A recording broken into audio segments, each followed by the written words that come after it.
personnel who were arrested in connection to subversive activities. I can't go into details of those, but I can tell you that on the helm of those is a colonel and the rest are other junior officers. So that's also true, that these people are in custody and they're being investigated. The third true event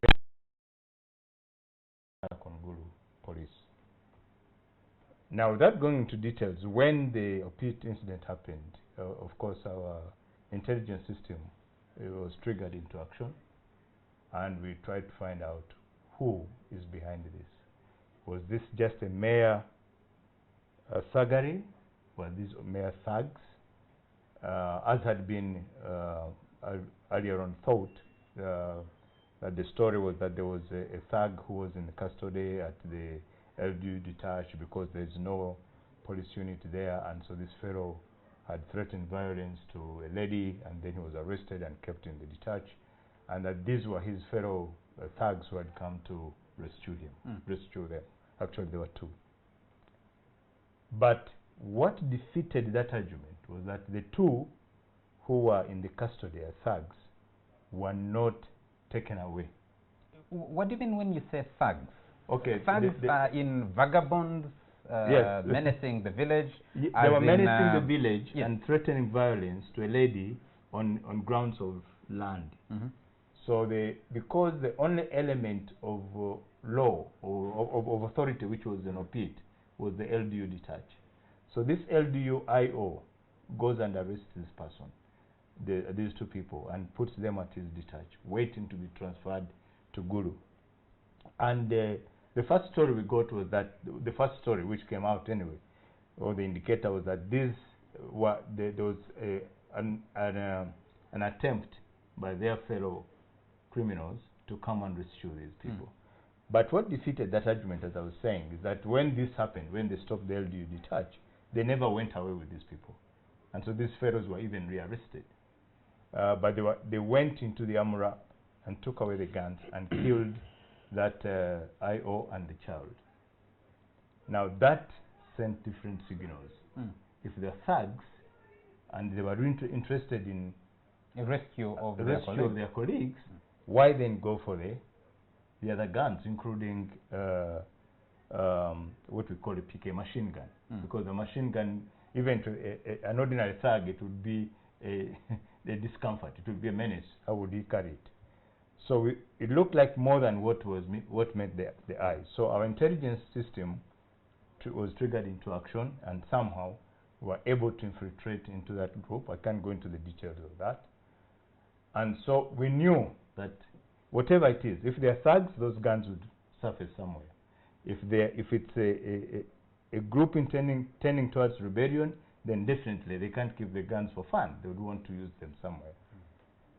So during that same week, that period between Opit and the attack of Gulu, another guy called Odia was arrested in connection with some rebellion. Odia is the UPC officer. The UPC guy. Yes. So he's put at Gulu Police Barracks. I mean, Gulu Police Barracks. That's where he was detained. Then information comes in that there's effort to come and rescue Odia also. Now that, of course,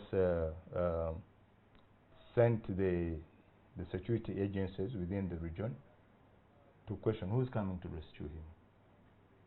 And so the police barracks, the police station was reinforced by the military, by the army. And as I said, without going to the detail, that we had penetrated that group as it was, exactly as it was expected. They came to attack the police station. And I can tell you that they must be very naive. They must be very naive if they are thinking rebellion. Their plot leaks and you deploy, and they still attempt to attack. Would you know? How would they know that their plot leaked? They didn't know that their plot leaked. Because the guys whom I can tell you that the guys whom we penetrated into that group came together with them to attack the police station. But Sidif, that is actually, Gulu is a very interesting Yes. One, what kind of armed, people thinking armed rebellion, coming to rescue a senior member of a political party at the rank of a deputy national secretary for national mobilization in Dan Ola Odia, I think, Odia, decided to come with 3 vehicles, 3 motorcycles, a bunch of 20 people to attack a police station in the center of Gulu town. Yeah, you see, many people, you have copycats. Ugandans are good at copying. I think they see this in Rambo. Some of them, they thought this is Rambo thing. So you come in, like in a movie, movie style, come and shoot and fire and move. The truth is, the guns which were stolen from Opit are the guns which were recovered in the pickup. So who killed the 2 officers? Okay. The policeman and the military officer. Of course, was it friendly fire or was it from? No, there was firing. Yes. There was firing. There was exchange of fire between the police and the military, or no, not. How can the police and the military fire at each other? Because the military came in to reinforce the police, and they were at the police station. These fellows come in to attack, and there's exchange of fire. We need to get this very clearly, CDF. Yes. You say this is the beginnings of the formation of some kind of armed rebellion.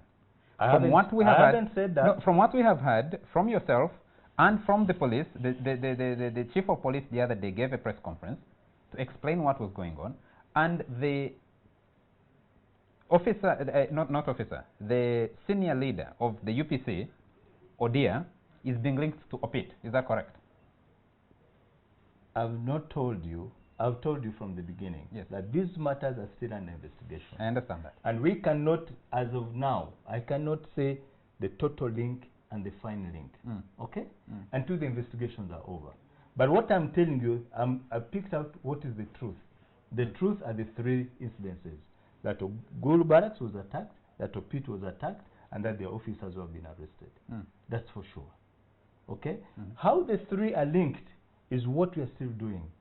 Because, you know, Ugandans are very good at wanting things to just to be like as if everything has been written on a page of I can see my colleagues are listening in, and Ivan wants to come in. We need to be patient. Sure. Right? We need to be patient because we need to be sure, because if this is a capital, if it's going to be manifest into a capital offense, and we have to prove that it's a capital offense, then we don't make assumptions. We have to make sure that every bit and piece has been picked and linked. Okay. So don't jump the gun. Don't jump to conclusions.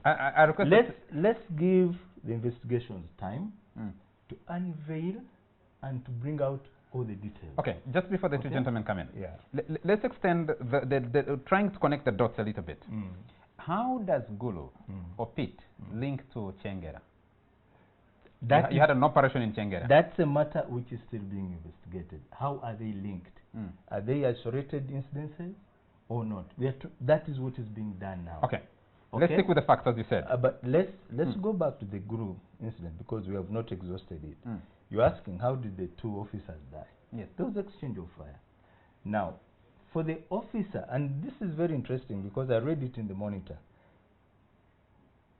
Lieutenant Kato, the spokesperson of Gulu, gave a very detailed way of how the incident happened, and Monitor wrote it as a story.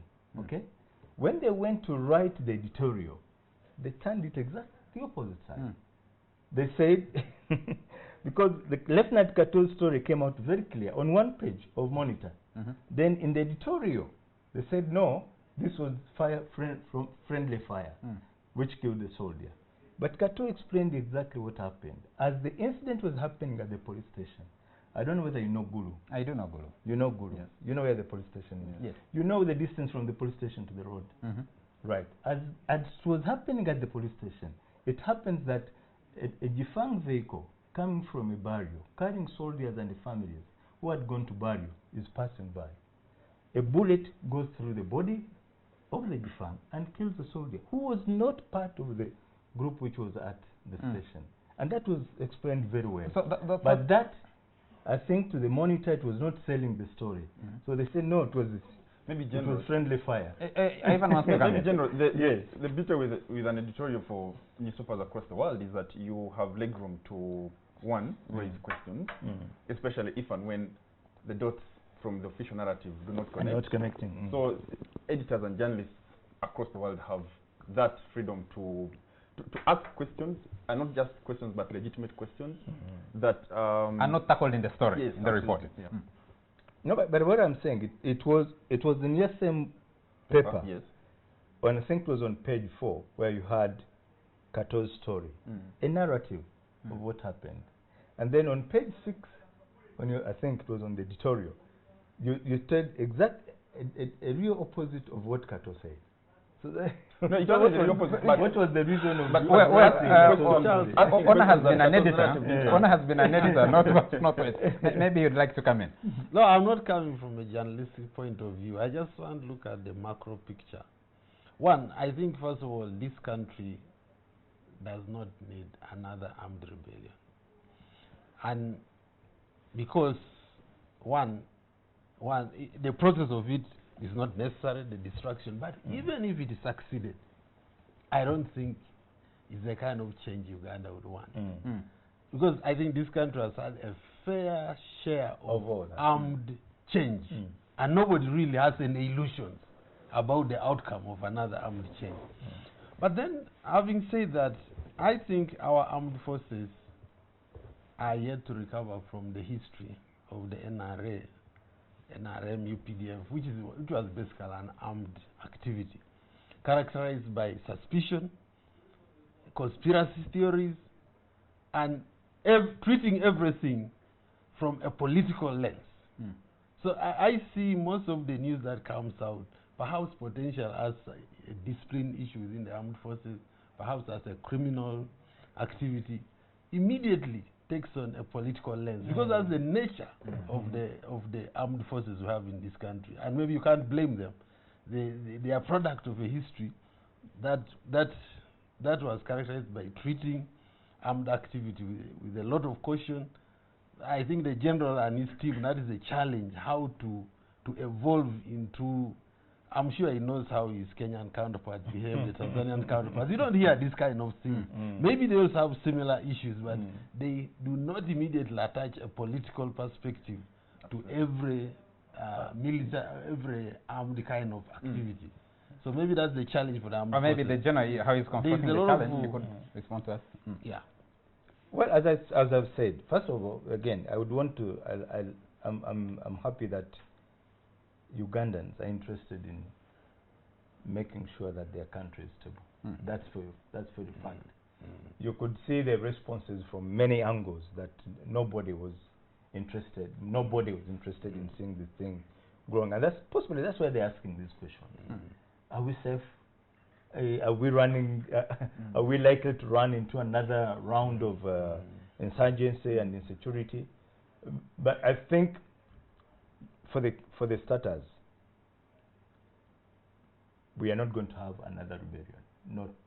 Not. At least it will not be allowed to flourish on the land in Uganda. What explains that? Because it's a question I wanted to put to you. Yes. Because the flow of information from the institutions that are responsible seems to be saying two things. One, almost a purely political statement, that look, we went through elections, there were some discomforts, and there are people within the political establishment who were hell-bent before the election and after the election to go the armed way if they didn't get what they want. But on the other hand, you seem to be wanting to, not you particularly, but you as an institution, and the police as an institution, trying to tell Ugandans, no, look, we have capacity to deal with any kind of insurrection. Which are two messages that seem to be carefully calculated to kind of form the mind of the Ugandan watching you or following these developments, not to panic so much, but not to doubt what exactly you're trying to string together. Yes. No, I can't say that we have any very strong links now to any dissatisfied political group after the elections.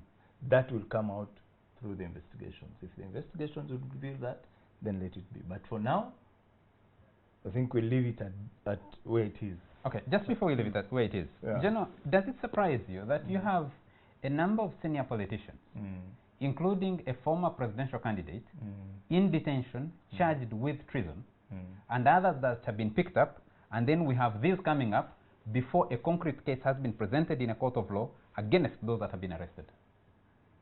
I think let's not make assumptions here, because you want to link the possibly Kanoki's Besige being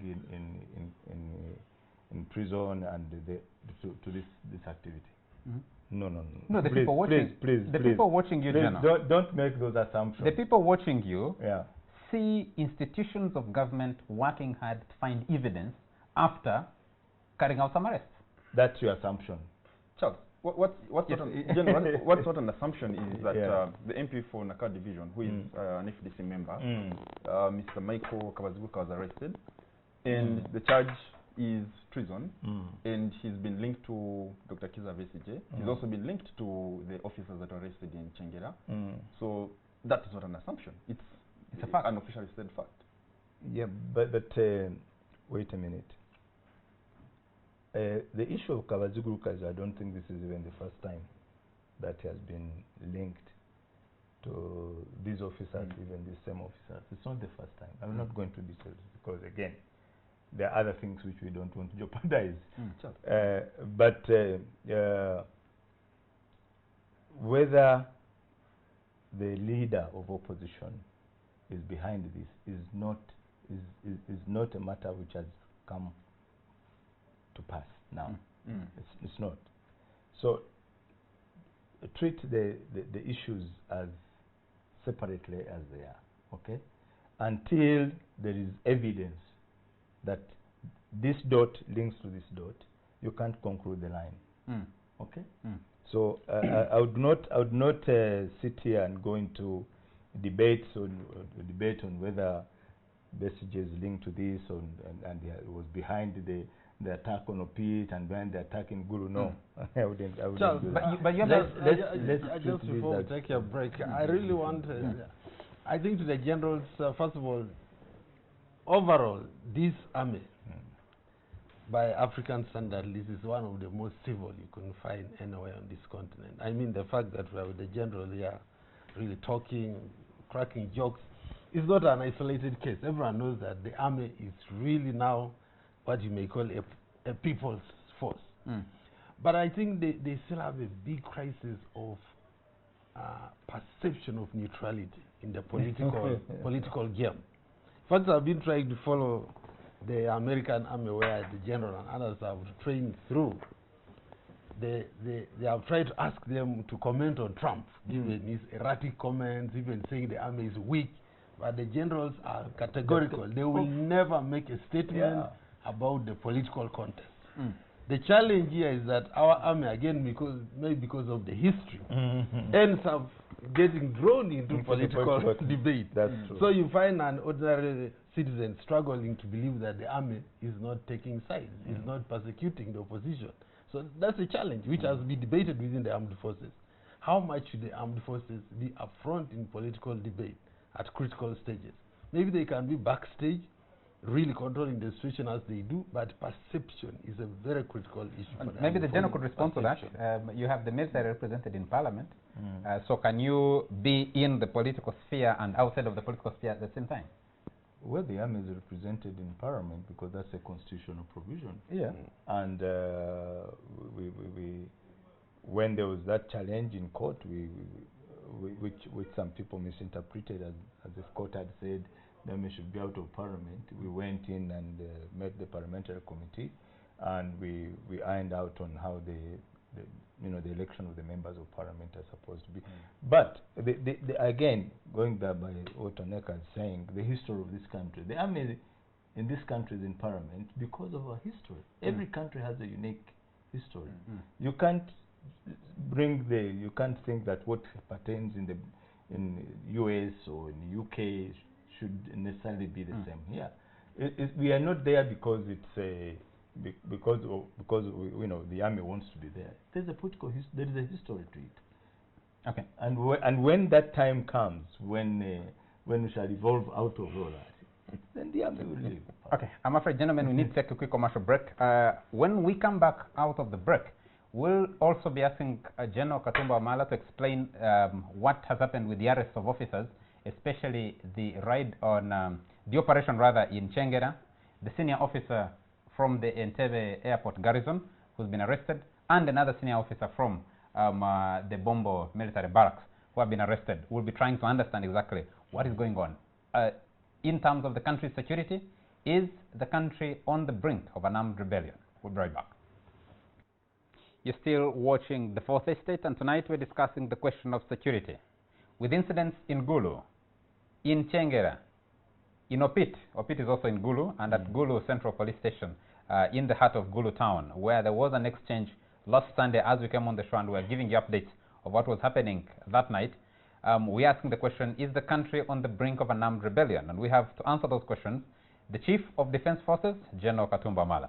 Ivan, you're itching to ask a question just before I take the break, so I should give you the... Yes, as essentially follow-up of Mr. Napito's submission.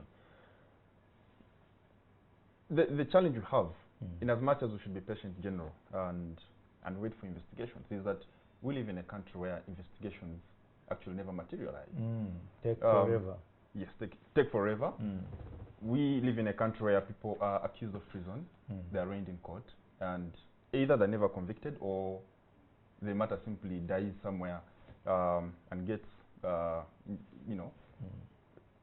swept under the carpet.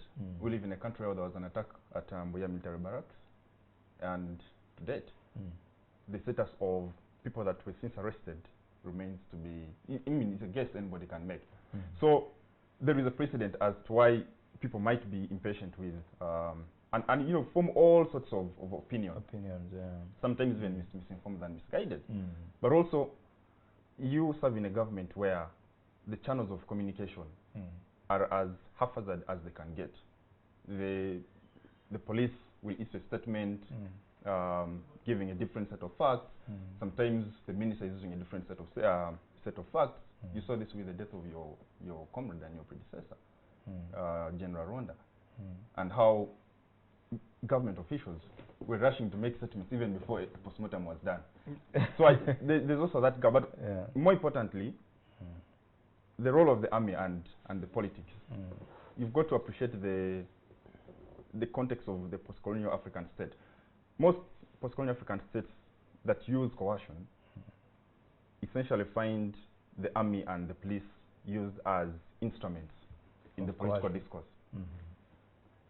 So it doesn't surprise that in countries like Guinea Conakry, especially after Lansana Conté, you have issues of stage-managed coups, people actually killed, and later it emerges after 1 or 2 months that this was actually a stage-managed coup. So I don't know to what extent Uganda is insulated from instances where the army and the police might be used in a very complex political equation. Okay, thank you very much. First of all, yes, it's true that many times maybe there may be some disconnect in and miscoordination. Uncoordinated movement of troops. as Paul Mwanga put it. And it's not only within the government spheres, but I've seen this. For example, today I was watching NBS and I saw Dr. Kalisa, and he was trying to explain that this Gulu incident is actually has something to do with us being in South Sudan, that our military is in South Sudan, and so it's Riek Machar who's organizing. Everybody wants to have a say on an issue. The other day I was also taken aback by Honorable Mao, who now put this into a tribal context. He was trying to bring in tribalism in the whole issue, and then I saw him issuing a statement that this was the attack on police, and the police in Gulu was from the army barracks. It was from the dissatisfied soldiers in the barracks. I mean, I think, yes, I know everybody wants to say something on situations, but I think some people do it from an uninformed position. And I think it's good for you to call some of us to such kind of fora, and we address these issues, whether people get satisfied or not, but at least it will be from a position of authority. let me array the fears of Ugandans that there is no chance that an armed insurrection in this country will survive. That's one. Two, that there will be the era of coups by the military, at least in Uganda, is behind us. I don't think any military officer today would be blind to think that you can carry out a military coup in Uganda and it survives. It can't. So there can't be a military coup in Uganda, as far as I'm concerned. But some may say that there can't be a military coup against General Yoweri Museveni. No, I think the era of coups actually, not only in Uganda, actually elsewhere you saw what happened in one of the West African countries where they tried to do a coup, and what happened? The public refused. So there's as the Bible says, there's a time for everything. There was a time for coups, then there was a time for guerrilla wars. Then now it's time for gaining access to leadership position through votes, and that's the position. So the issue of whether the officers who have been arrested are they guilty? I can't say they are, because you are innocent until proved guilty beyond reasonable doubt.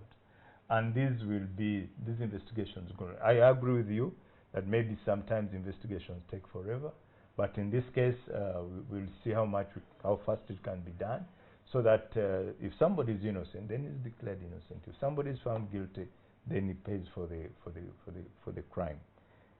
But the officers who are picked, without going into details, it's yet to be concretized again through investigations. How much and to what extent were they involved in organizing or being involved in subversive activities? I can't just conclude now that they are. Okay. Maybe now, there's a question that Ivan put. The role of the UPDF in the politics, and particularly in this country. The question was clear. How insulated is the UPDF from being used for political ends? Yeah, during, before, during, and after elections. You see, even during this time when the elections were going on, during the last past election period, many people tried to drag us in, drag the military in.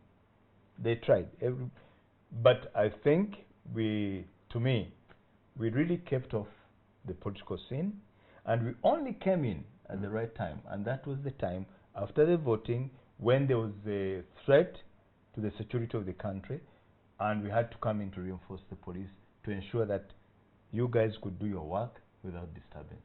And that's what we did. I'm not very sure about that, because what I know for a fact is that most of your senior officers were deployed back to their places of origin.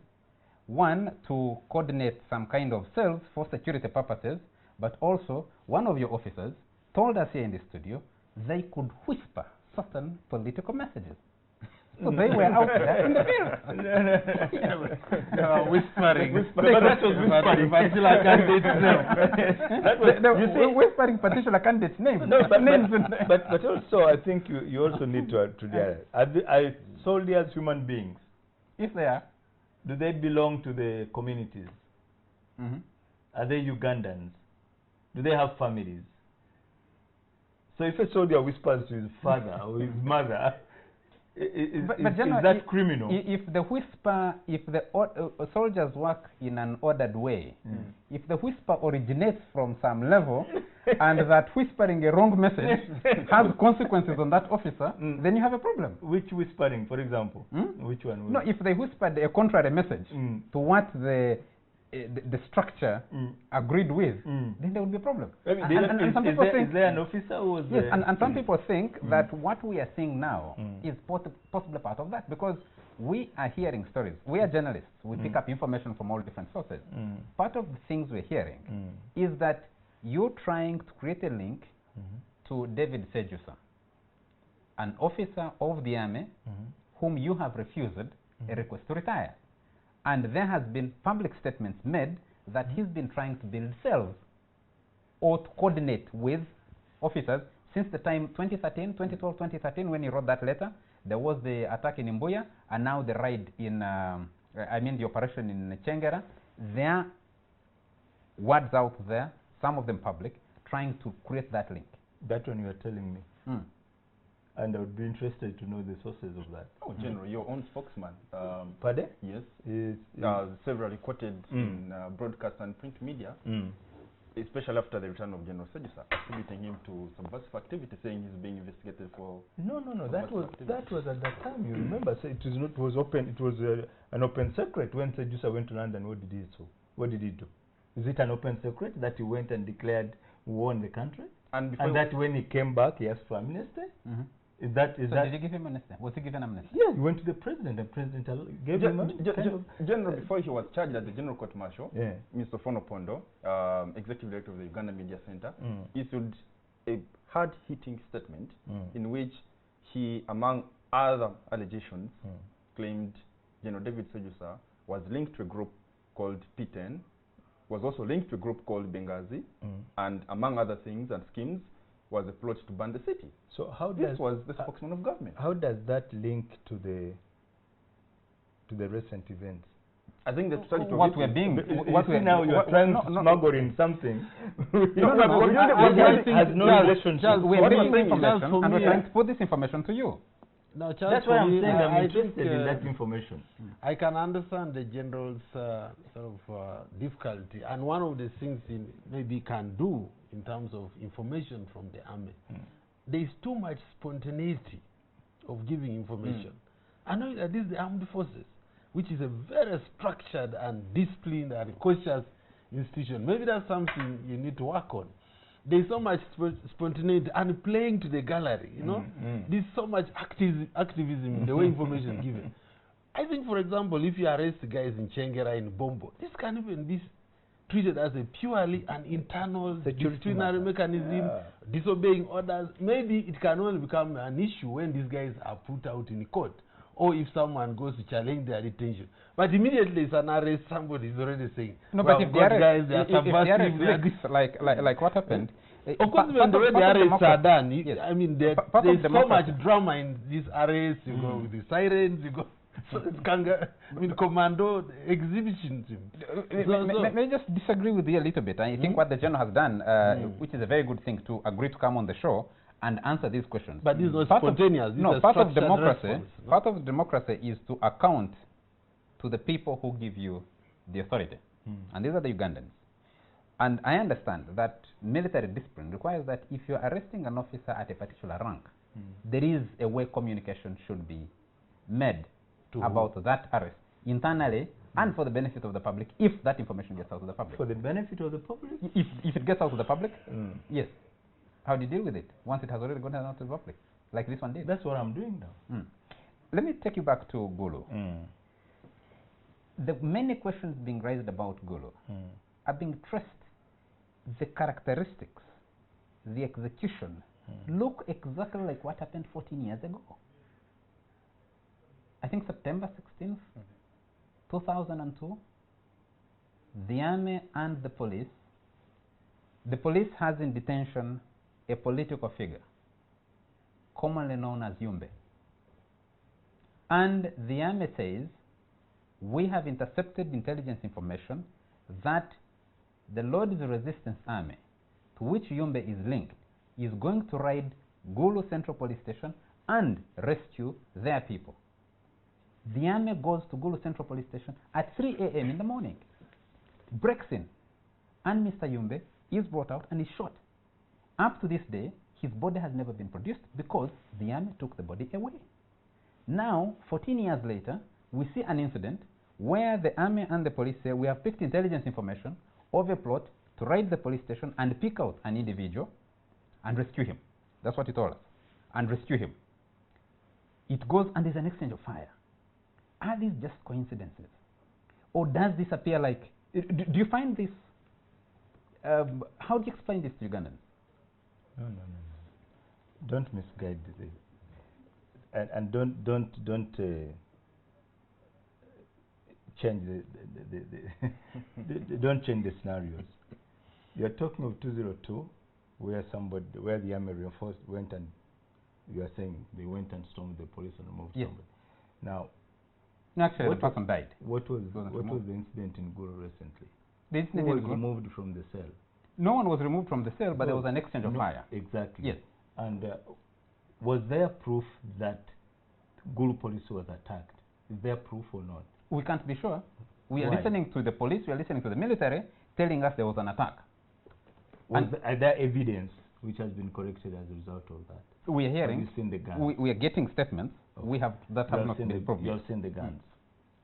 You have seen the vehicle which they used in the attack. Should we trust you? Why? Why not? Why should we trust you? Why shouldn't you trust me? That's the first. No, because there was Yeah. an incident 14 years ago that wasn't properly explained. There is an incident last Sunday Yeah. that you're struggling to explain. Not struggling. Mm. The only thing is you want it to be explained your way, right? Not as it happened. You want it to be explained the way you want it to appear, No, and that's where we are departing. the way Because for you, you want it to be tailored the way you want it to. You want it to hear it in your ears. We are telling you how it was on the ground, and we are not interested in that. I am Because interested you- because I am picking, That's I'm where- picking up information Yeah. from Because people. you have already a formed opinion which you don't want to divert from. No, no. Every talk and every word General, will tailor it to that. I'm listening to you. Eh. I am listening to General Katumba Wamala. Eh. I'm listening to the Government Media Center. I'm listening to politicians like Norbert Mao. I'm listening to activists like Nicholas Opio and others. Everyone has their own version of what happened. And you, from an authoritative position, Yeah. I am putting these things to you Yeah. and saying, if someone questions what happened 14 years ago and links it to what is happening today, what do I take out of this? That's what What's I'm the truth? telling you, that what happened 14 years ago is not exactly what happened a few days ago in Gulu. So the two are two different situations. You can't tell me that maybe the war which was fought in 2002 is the same war you may fight in 2022. So those are two different incidences. Okay. Now, what I would want you to, and this is where the media is also possibly not playing constructively to in the national in getting the nation together, is because you form an opinion and then you want to tailor the arguments towards the opinion you have formed, irrespective of the facts. You don't want to hear the facts If I was because the putting- facts don't sell. General, if I was According putting to these you. questions to a politician, Yeah. I'd put them exactly the way I'm putting them to you. I wouldn't trust the Maybe politician. general. No. So you don't trust. So there's even no need to call me because No, even no. when I give you facts, You are in a position of authority. You still remain. You still remain bent on your position. I don't have a position. That's what I'm trying to say. If I may come now, I think what Yeah. Chelsea is trying to do is to ask questions without, of course, at a very slippery risk of being misunderstood. No. Yes. Opinion. It's extremely risky. But you see, like in a relationship, trust and confidence is built. It's not an overnight event. That's true. The mistrust coming from the public and the citizenry of the country emanates from a precedent. Not one, not two, not three, several. There is a build-up to these events. There is a build-up of this government throwing charges of treason against an opposition leader at a critical time of election. And that gave them legroom to keep him in jail as the political activity went on. There is a precedent of treason charges being thrown at not just Dr. Kizza Besigye, but several other politicians. Can we So keep treason, can we keep politics out of this debate? Because I'm not here to Yeah, discuss then we discuss yeah, then we- absolutely. Yeah. So what is true is treason has been used in the past as a tool to fix political equations. And therefore, especially now, if the dots in the eyes of the public do not seem to connect, the obvious temptation is to imagine this is yet another game. So do you want to tell me, or do you assume that even these officers, the military officers who have been arrested, are political activists? No, they don't have to be. They are not. They So might be. their activities their activities are not political activities, and their arrest was not because they have any political connotation. But what could also be is possibly you have intrigue in the army, and possibly some of these Those, characters are being exact, framed. those are matters which will be investigated. Yes. Charles, And for that- me, I want and to, that's the I beauty of it. want Yes, to Ghana. return And to that's why, for Could you let the journal example, finish? that's why Responding. I think what we have not done, which possibly you usually want to see, that as soon as somebody is called a suspect, then we bring him to the media and he's shown it to the media. And we haven't done that because, again, as I said, these matters are still. Why would we sentence somebody by showing him as a criminal when we have not yet proved the case? So you may not see those faces until all matters have been properly handled. Okay. Yeah. Ona, you wanted to come in Yeah, Charles, before you take I a break? think for me, my point again is that the whole approach of the army to treating these incidents is sort of one thing, and it's what removes the believability from the general's explanation. One, you clearly and rightly explain that there is no likelihood of a coup.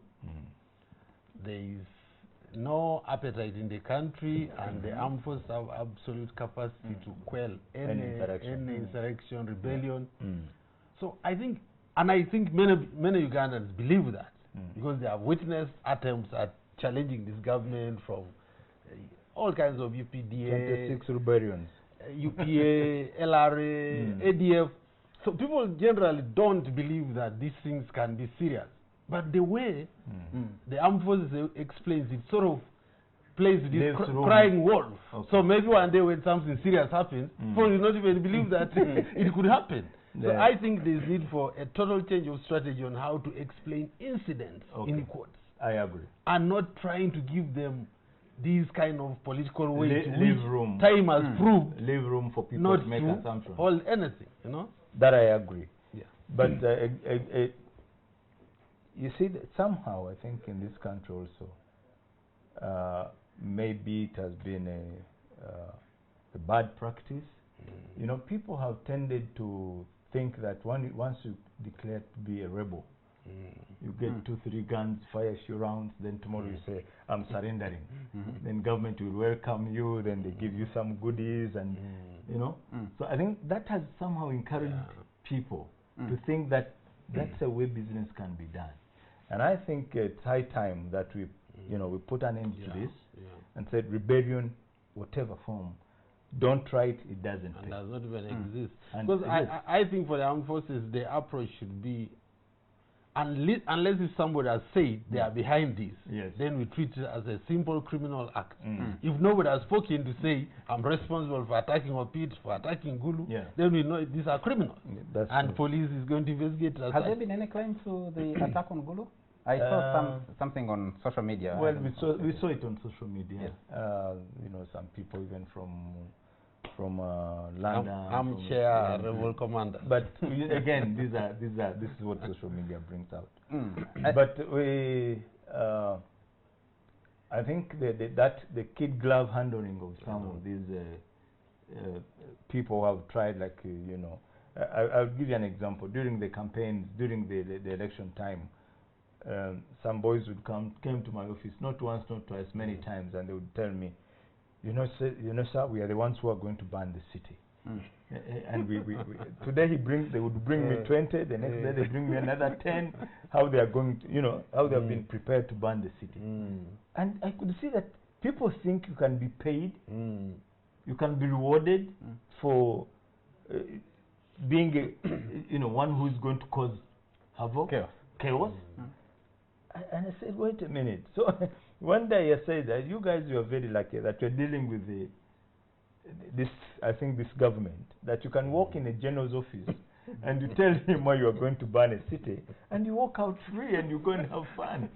So I think maybe there's been a lot, people get tempted to think that, you can do this and after all you get away with it, the government will give you amnesty, they will call you to sit down and talk. I think, but I think whether the country, for me, from my reading, and I'm sure about this, there is no part of this country which would want to have another go at a rebellion. None. Okay. Maybe just a comment before we take a break that precedent, like Ivan has been talking about, is that we have had more negotiations with people who carry guns than political negotiations, those who contest politically. And maybe people think if you want to be listened to, pick up a gun. Maybe it's the politics. Maybe. We'll not ask you that question, we'll ask it to the politicians. Let's take a quick commercial break and we'll come back. We'll be asking more questions, a little bit more about the country, but we also want to explore a little bit more about the UPDF's role in Somalia, the Central African Republic, and South Sudan. After the break. Welcome back to this last segment of the Fourth Estate, featuring the Chief of Defence Forces, General Katumba Wamala. And in this segment, we'll be taking a limited number of phone calls and also a few messages. Let me start with this one, which is for me, but I'll read it out for the benefit of everybody in studio and you watching us out there and the person who sent it to me. He says, I think you are not separating the Uganda Police Force from the Uganda Peoples Defence Forces. Who tells you that Ugandans mistrust the UPDF? I think the UPDF remains the most trusted government department. Is that true? Well, I think research has shown that, and for a number of years. Which research? The one can Felix Klegelab support is ranking by the Daily Monitor. Yeah, exactly. And if the Daily Monitor could even allude to that, then you know. Okay, let me take a message from Monteja Simwe. Monteja Simwe is watching us, and he says, before the General leaves studio, kindly seek for his comment on soldiers shooting civilians before killing themselves. We saw it in Kanungu, in Bombo, in Machindi, and the most recent happened yesterday in Busia. Can we have a rehabilitation center for soldiers returning from war fronts? Monteja Simwe. Could you speak to that briefly before we go back to the discussion? Yeah, thanks very much. Those incidences are very regrettable, all the incidences which happened. We lost lives, and innocent lives of civilians mostly. It is true that we did realize that maybe there is need for post-trauma to address the soldiers. Those are soldiers who come from operation areas. And we have already working with the our British partners. We have already set up that facility, which will be addressing that issue. But I think it's also a matter which I think is not only with soldiers. There's a lot going on even within the society. When you see, like on some of the news items, a man cutting off a wife's head, a wife cutting off. There's a lot which is going on in the society. Just this afternoon, this evening, I was watching news, and somebody decided to poison 7 innocent kids. So I think there is a lot which it's not only the soldiers, but of course we are soldiers. It's even we need more to address those issues because for them they have guns. And when I went to Parliament last time, I was arguing for the maintenance of a death penalty in that kind of instances where somebody indiscriminately goes out and kills civilians when he was. But again, that's a matter which is still. Well, Uganda is. You can't say we are alone in that because these incidents are happening all over the world. People are killing, but maybe in as much. I'm afraid we need to take some phone calls. Okay. Let's take a couple of phone calls and then we can come back to the studio and conclude our discussions with some questions on our involvement in Somalia, Central African Republic, and South Sudan. Do we have a call on the line? Yes. Hello. Hello. Hello, do we have someone online? Hello? The minutes we have are precious, so if you're calling us kindly, please, be kind enough to make your submission quick. Hello? Mr. Producer, I think we need to let go of the phone callers for now. If people want, they can send some messages, and we'll see if we can be able to pick them or run a scroll down down the screen. You wanted to say something? Yes, tying into what General was explaining and the partnership with the British. I think in as much as we're talking about psychosocial support for returnees from the war front, there's also a need to address the economics. Because even the examples that you give, and I'm glad that General recognizes that we actually have a problem as a country, that almost every single week in the news pages and broadcast media, you will find reports of people hacking, people. The only reason why we have this kind of conversation is because it's a soldier. So the soldier who's only source and a weapon of power is a gun, makes news because guns make news, unlike the pangas and the poison. So, but again, even for those civilian aspects of the population, there is something to do with the economics of it. Okay. Noavine Joseph has a question for you. He says, Afande Katumba, don't you think that the perpetrators of these skirmishes could be remnants of some of the 28 rebel groups that the NRA UPDF has had to put out of action? Does the army establishment take trouble to follow up where the remnants of these obliterated groups end up? Very good question. Very good question. We have,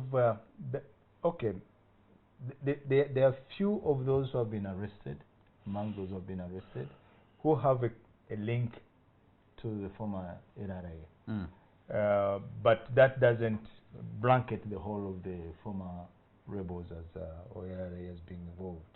But that's a big question, because even the total rehabilitation, when these fellows come back, are they totally rehabilitated? Are they totally integrated? Are they totally integrated in society? Because in some of them, even the societies reject them. The societies where they come from. Some of them, when they come, they go through amnesty commission. The amnesty gives them something to settle home, but there is nothing to follow, no program to, for example, to keep them busy throughout. So there could be some element of that, you know, some of those who have been defeated or those who surrendered and came back, when they find the life, they're going tough, then they want to resort back to what they knew better. Okay. Now, just returning to the soldiers who go on rampage shooting, of course, as the general says, most of these are guys who have returned from operations. I think now it brings a bigger question which needs to be debated within the army and the political establishment. What is the future of the Ugandan army? It's fine. I know we have a Pan-Africanist agenda, but for how long? I mean, other armies have transitioned into a professional, wait for the war, but also an economy building army. This country is undergoing or is going through a big infrastructural development project. This is where the army should be involved. I saw they were kind of involved in the railway. Yes. But maybe they need to get the dams and what. The army needs to think, when will it pull off operations to start being waiting for a war, which I hope will never happen, and then also get more into other activities, because these soldiers are rightly stressed, and he talked of their involvement in the post-election period. I think some of them are still camped in parts of the city. For how long? I mean, boys, the guys get stressed. But anyway, that's a bigger picture for the army. Do we need to be in Somalia forever, Sudan forever? These questions have to be asked. Let me put the question. He has helped to put the question to guide the question to where I wanted to take this discussion. Right. Do we have a plan to get out of Somalia? Yes, yes, when? we do. Actually, this was our exit strategy when we went in Somalia. We didn't go in Somalia to stay endlessly. We went in Somalia with a purpose and with an aim that we should help the Somalis build capacity and then be able to pull out. That has been our main drive. That has been our main focus as Uganda. Unfortunately, I can tell you that in Somalia we are not alone. We have other partners who are there. When we went in, at first we were alone, but then we have been joined by regional partners, but also international partners. But we don't all seem to be focusing to that direction. And actually, we, as I can say, as of recent, as about 2 or 3 months ago, we communicated our concerns and we gave our time frame that if things don't move in the direction where we think they should move, and that is enabling and creating capacity for the Somalis to do their own job, then we would have no reason to keep staying on beyond 2017. And so whatever should be done, whatever needs to be done, we would only be encouraged possibly to stay on if we see that that effort is going on. If we don't see that, then we have to disengage. Jenna, you realize that 2017 will mean UPDF has been in Somalia for 10 years. For 10 years, Yes. yes. And we would not want to go beyond. We don't want to have a mission like the UN mission in Cyprus, which has been there since 1964 and still going. That's not where we want to go. We want to, it was really what we had wanted, go in, do something, create that environment, enable the Somalis, and then disengage. And that is what we want to see. And that is our main effort now. And that's, actually, as I speak now, we are going to have, 2 days from now, we are going to have all the military heads of the countries which have got contributed troops in Somalia having a meeting here, and that's one of the things on the table. Yes, two things about Somalia. Yes. One is, have you computed, or will you compute, the cost of that war to this country? There's the intangible cost of peace and securing this country, but the actual cost in terms of Ugandans that have lost their lives, for example, executing that war. In terms of the economic cost, are you going to be able to provide that kind of accountability? A bunch of helicopters. Yes, military equipment. Are you going to provide that accountability to Ugandans? Well, I can't say you can quantify the value of life. But you can quantify numbers. You can't put value to the, I mean, that this soldier costs so much or this one costs so much. No. Have we lost soldiers? Yes. Yes, we have lost soldiers. But that was, did we go in knowing that it would happen? Yes, we knew it would happen. That would definitely, we were not going in for a cup of tea. We were going in a situation, and that's why when we were going in, we didn't go in as the traditional peacekeepers. We went in as a peace enforcement, and that's why we went in as a battle group. But we have also, but we need to look at the big picture. What has been achieved, not only in Somalia, but regionally? What has Uganda benefited from our presence in Somalia, our participation in that mission? Not only even in terms of money, but in terms of image, in terms of regional security, have we benefited? That's what we have to look at. Okay. In terms of being part of the African effort, I think you know the African concept of African solutions to African problems. Can we just have we done something to respond to that, other than just it being a rhetoric and something on paper? We think that we have, and that could be our contribution. Okay. But yes, we have lost lives, and those lives have not died in vain. Shall we know how many we have lost in Somalia? We will. Okay. Yeah. I'm afraid I'm being pressed for time, so I need to rush through this. So South Sudan. Yeah. How many, if any, UPDF soldiers are still in South? Do we still have soldiers in South Sudan? Not a single boot. The only soldier we have in South Sudan is possibly the one, I think 3 or 5 of them, who are guarding our embassy. So the UPDF has completely withdrawn out of South Sudan. And I was shocked, as I said, to see Dr. Kalisa saying our troops are in South Sudan. They have never left. I mean, our soldiers are not ghosts. If they are there, they would be seen. And the international community was very emphatic on that Uganda must leave, and we did leave. We took your guys, and we when we were pulling out, you saw everything we went in with, we pulled it back. Okay. And in Central African Republic, yes, we are pulling out by October. But South Sudan looks to have been a tactical victory for Uganda, but strategically, I think it didn't achieve what, because I mean, South Sudan is still in political turmoil, so to say. The actors have not learned their lesson, and to me, I think in the future, one thing UPDF needs to do, should not shy from taking sides. If you think one side is right and one side is wrong, you need to do the right thing. But I think they've done that in Sudan. Well, they took sides. Actually, the argument about South Sudan is that you backed the wrong party. which is the wrong party now? The weaker party. The government. Yes, that you backed a weaker party.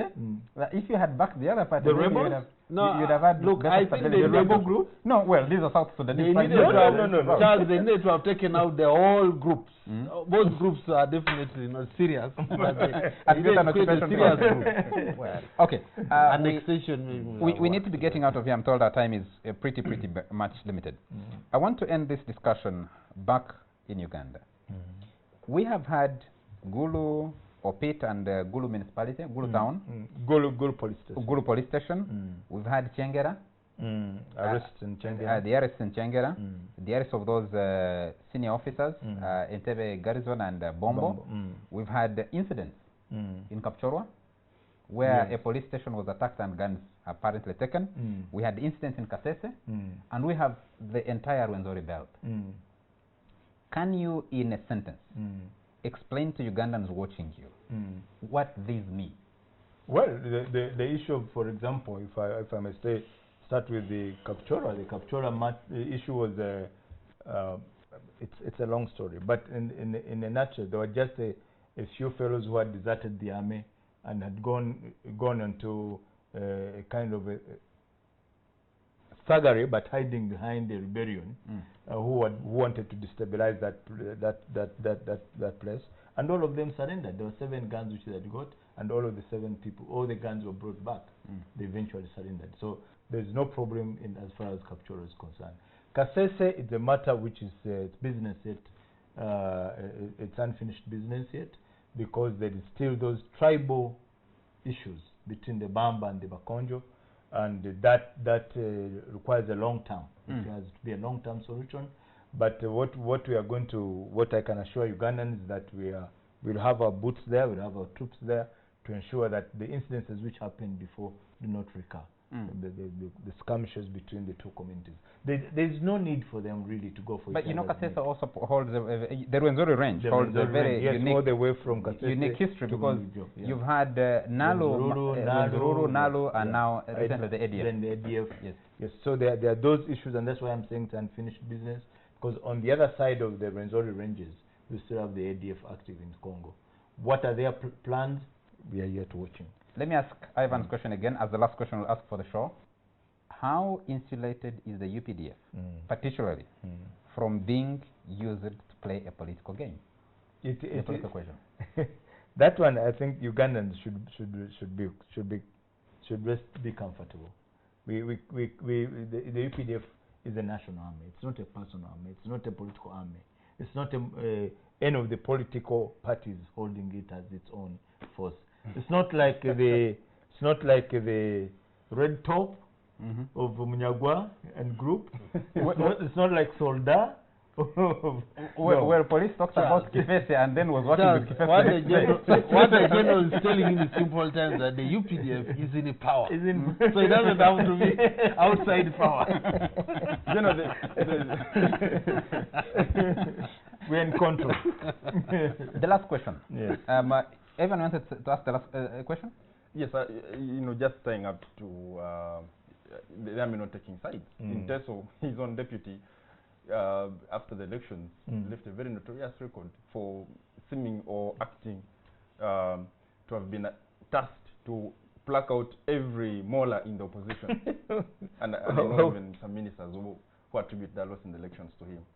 Well, as a UPDF directive or as an individual's act? No, playing, to the NRM politics. And it's not just him. That's so many such when things. Operation Wealth Creation. When it becomes an individual act, does the institution take responsibility to say, you've gone outside our limitation?